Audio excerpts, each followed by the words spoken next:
ನಾನು ಕಳಸ ಜೋಡಿಸೋ ವಿಧಾನ. ಮೊದಲು ಒಂದು ಪ್ಲೇಟ್ಗೆ ಅಕ್ಕಿನ ಇಟ್ಕೊಂಡಿದ್ದೀನಿ. ಅಕ್ಕಿ ಮೇಲೆ ಸ್ವಲ್ಪ ಅರಿಶಿನ ಮತ್ತು ಕುಂಕುಮನ ಹಾಕ್ಕೊಳ್ತಾ ಇದ್ದೀನಿ. ನಂತರ ಇಲ್ಲಿ ಕಳಸದಲ್ಲಿ ಬರೀ ನೀರು ಮಾತ್ರ ಇಟ್ಕೊಂಡಿದ್ದೀನಿ. ಮತ್ತು ನಾನು ಒಂದು ಕಾಯಿನನ್ನು ಹಾಕ್ತಾಯಿದ್ದೀನಿ ಕಳಸದೊಳಗಡೆ. ನೀವು ಅಷ್ಟೇ ಯಾವ್ದಾದ್ರು ಕಾಯಿನನ್ನು ಹಾಕ್ಕೊಳ್ಬೋದು. ಮತ್ತು ಇಲ್ಲಿ ಒಂದು 4 ಏಲಕ್ಕಿನ ಹಾಕ್ಕೊಳ್ತಾ ಇದ್ದೀನಿ. ಮತ್ತು ಒಂದು 3 ಲವಂಗ, ಇಲ್ಲಿ ಒಂದು ಚಿಟಿಕೆ ಆಗುವಷ್ಟು ಕರ್ಪೂರನ ಹಾಕ್ತಾಯಿದ್ದೀನಿ. ಮತ್ತು ಸ್ವಲ್ಪ ಶ್ರೀಗಂಧನ ಹಾಕ್ಕೊಳ್ತಾ ಇದ್ದೀನಿ. ಇದೆಲ್ಲ ಹಾಕಿದ ನಂತರ ಕಳಸಕ್ಕೆ ಅರಿಶಿನ ಮತ್ತು ಕುಂಕುಮನ ಹಚ್ಕೊಳ್ತಾ ಇದ್ದೀನಿ. ಮೊದಲೇ ಕುಂಕುಮನ ಹಚ್ಚಿದ್ದೀನಿ, ಅರಿಶಿನ ಕುಂಕುಮನ. ಇವಾಗ ಕಳಸದ ಒಳಗಡೆ ಹಾಕ್ಕೊಳ್ತಾ ಇದ್ದೀನಿ. ಮತ್ತು ನಮ್ಮನೇಲಿ ನಾವು ಕಳಸಕ್ಕೆ ಈ ಥರ ತಾಳಿನ ಹಾಕ್ತೀವಿ, ನಮ್ಮ ಮನೆ ದೇವ್ರದ್ದು. ಸೊ ಹಾಗಾಗಿ ನಾನಿಲ್ಲಿ ತಾಳಿನ ಕಟ್ಕೊಳ್ತಾ ಇದ್ದೀನಿ. ಸರ್ವಮಂಗಳ ಮಾಂಗಲ್ಯೆ ಶಿವೆ ಸರ್ವಾರ್ಥ ಸಾಧಿಕೆ ಶರಣ್ಯೆ ತ್ರಯಂಬಕೆ ಗೌರಿ ನಾರಾಯಣಿ ನಮೋಸ್ತುತೆ ಅಂತ ಹೇಳಿ ಇವಾಗ ಕಳಸನ ನಾನು ಪೀಠದ ಮೇಲೆ ಜೋಡಿಸ್ಕೊಳ್ತಾ ಇದ್ದೀನಿ.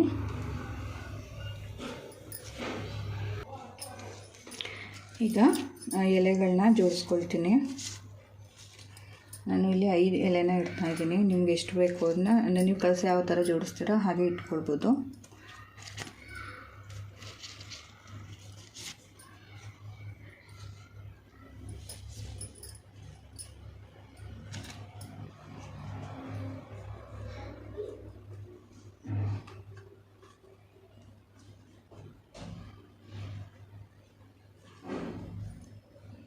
ಈಗ ಎಲೆ ಇಟ್ಟಾಯಿತು.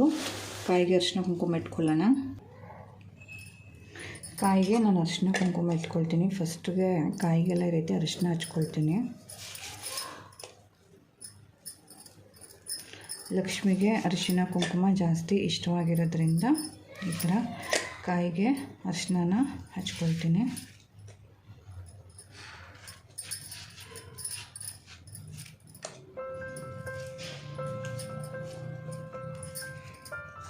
ಮತ್ತು ಕುಂಕುಮನ ಈ ರೀತಿಯಾಗಿ ಇಡಬೇಕು. ನೀವು ಯಾವ ರೀತಿನಾದ್ರು ಇಟ್ಕೊಳ್ಬಹುದು, ಬಟ್ ನಾನು ಇದೇ ರೀತಿಯೇ ಇಡೋದು.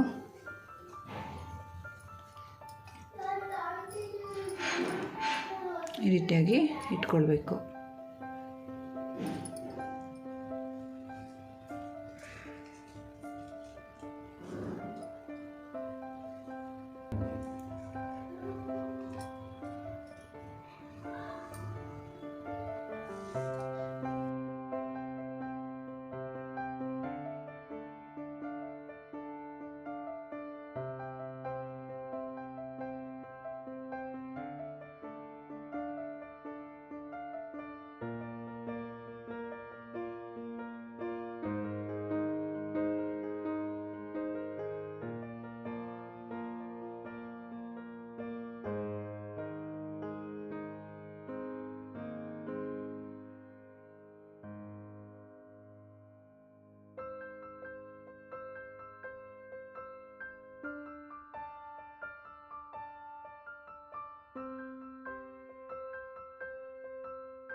ಅಭಿಷೇಕಕ್ಕೆ ಅಂತ ಹೇಳಿ ಮೊಸರು, ಜೇನುತುಪ್ಪ, ಸಕ್ಕರೆ, ತುಪ್ಪ, ಬಾಳೆಹಣ್ಣು, ಡ್ರೈ ಫ್ರೂಟ್ಸು ಮತ್ತು ಹಾಲನ್ನ ತೊಗೊಂಡಿದ್ದೀನಿ. ಮತ್ತು ಒಂದು ತುಂಬಿಗೆ ನೀರನ್ನ ತೊಗೊಂಡಿದ್ದೀನಿ. ಈಗ ಅಭಿಷೇಕ ಶುರು ಮಾಡ್ಕೊಳ್ಳೋಣ. ಹಾಗೆ ದೇವರಿಗೆ ಹೂವಿನ ಅಲಂಕಾರ ಎಲ್ಲ ಮಾಡಾಗಿದೆ. ಸಮಯ ಬಂದು ಇವಾಗ 6 ಗಂಟೆ 10 ನಿಮಿಷ ಆಗಿದೆ. ಈಗ ಪೂಜೆ ಸ್ಟಾರ್ಟ್ ಮಾಡ್ತಾಯಿದ್ದೀನಿ.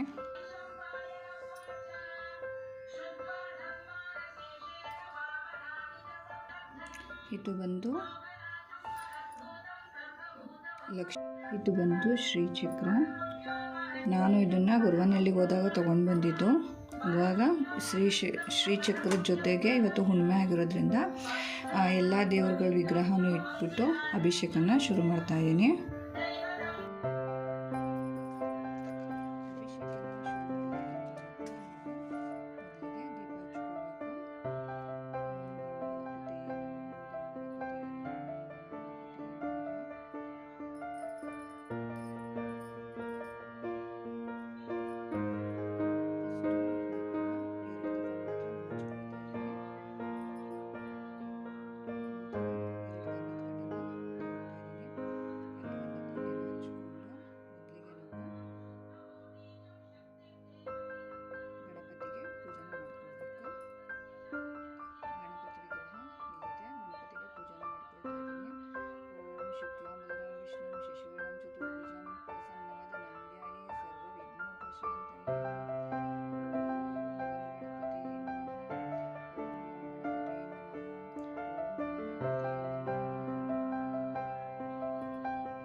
ಇವಾಗ ಅಭಿಷೇಕ ಎಲ್ಲ ಮುಗಿದ ನಂತರ ವಿಗ್ರಹಗಳನ್ನೆಲ್ಲ ನಾನು ಮತ್ತೆ ನೀರಿನಿಂದ ತೊಳ್ಕೊಳ್ತಾ ಇದ್ದೀನಿ.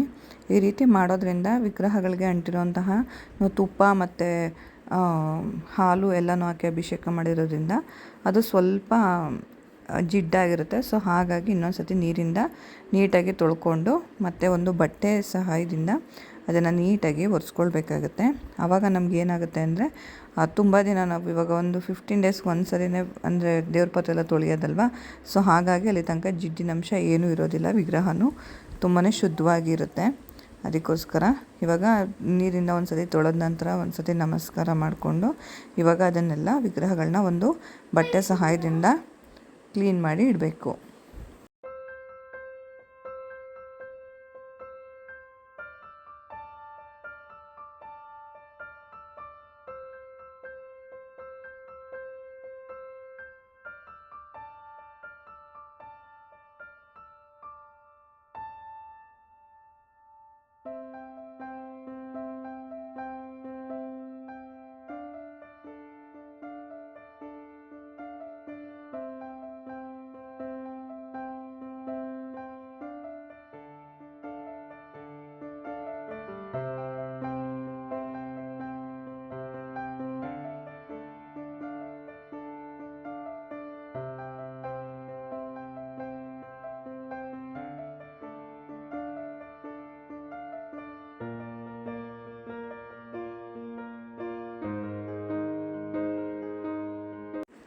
ಅಭಿಷೇಕ ಮಾಡೋಕ್ಕೆ ಮೊದಲು ನಾನು ದೊಡ್ಡದು 2 ದೀಪ ಮಾತ್ರ ಹಚ್ಕೊಂಡು ಅಭಿಷೇಕ ಮಾಡಿದ್ದು.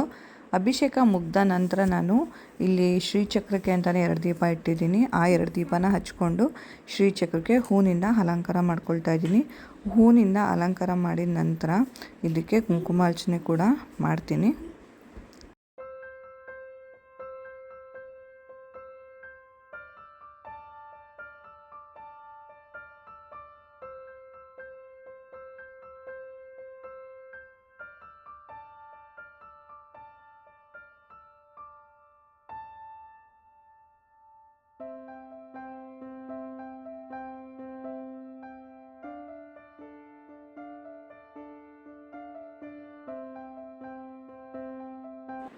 ಕುಂಕುಮಾರ್ಚನೆ ಎಲ್ಲ ಮುಗಿಸ್ಕೊಂಡು ಇವಾಗ ಗಂಧದ ಕಡ್ಡಿಯಿಂದ ಪೂಜೆ ಮಾಡಿ ನಂತರ ನೈವೇದ್ಯನ ಅರ್ಪಣೆ ಮಾಡ್ತಾಯಿದ್ದೀನಿ.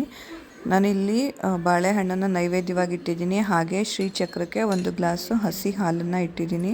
ನೈವೇದ್ಯ ಎಲ್ಲ ಸಮರ್ಪಣೆ ಮಾಡಿದ ನಂತರ ನಾವು ತುಪ್ಪದಿಂದ ಆರತಿ ಮಾಡ್ಕೋಬೇಕು. ತುಪ್ಪದ ಬತ್ತಿಯಿಂದ ಆರತಿ ಮಾಡ್ಕೊಳ್ತಾ ಇದ್ದೀನಿ. ತುಪ್ಪದ ಬತ್ತಿನೇ ಆರತಿ ಮಾಡೋದ್ರಿಂದ ತುಂಬಾ ಪಾಸಿಟಿವ್ ಎನರ್ಜಿ ಮನೇಲಿ ಇರುತ್ತೆ. ಸೊ ಹಾಗಾಗಿ ತುಪ್ಪದ ಆರತಿನ ಮಾಡೋದು ತುಂಬಾ ಒಳ್ಳೆಯದು. ಡೈಲಿ ಆಗಲಿಲ್ಲ ಅಂತ ಹೇಳಿದ್ರು ವಾರಕ್ಕೆ 2 ಸತಿ ಅಂದರೆ ಮಂಗಳವಾರ, ಶುಕ್ರವಾರ, ಅಮಾವಾಸ್ಯೆ, ಹುಣ್ಣಿಮೆ ದಿನನಾದರೂ ತುಪ್ಪದ ಬತ್ತಿಯಿಂದ ಪೂಜೆ ಮಾಡೋದ್ರಿಂದ ತುಂಬಾ ಪಾಸಿಟಿವ್ ಎನರ್ಜಿ ಮನೇಲಿ ಇರುತ್ತೆ. ಸೊ ತುಪ್ಪದ ಬತ್ತಿನ ಆದಷ್ಟು ಬಳಸೋದಕ್ಕೆ ಪ್ರಯತ್ನ ಪಡಿ.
ಹಾಗೆ ಇದಾಗಿತ್ತು ನಮ್ಮ ಮನೇಲಿ ನಾನು ಹುಣ್ಣಿಮೆ ದಿನ ಯಾವ ರೀತಿಯಾಗಿ ಪೂಜೆ ಮಾಡ್ತೀನಿ ಅನ್ನೋ ವಿಡಿಯೋ. ನಿಮಗೆಲ್ಲ ವಿಡಿಯೋ ತುಂಬ ಇಷ್ಟ ಆಗಿರುತ್ತೆ ಅಂತ ಅಂದ್ಕೊಂಡಿದ್ದೀನಿ. ವಿಡಿಯೋ ಇಷ್ಟ ಆದರೆ ಲೈಕ್ ಮಾಡಿ, ಶೇರ್ ಮಾಡಿ, ಕಮೆಂಟ್ ಮಾಡಿ.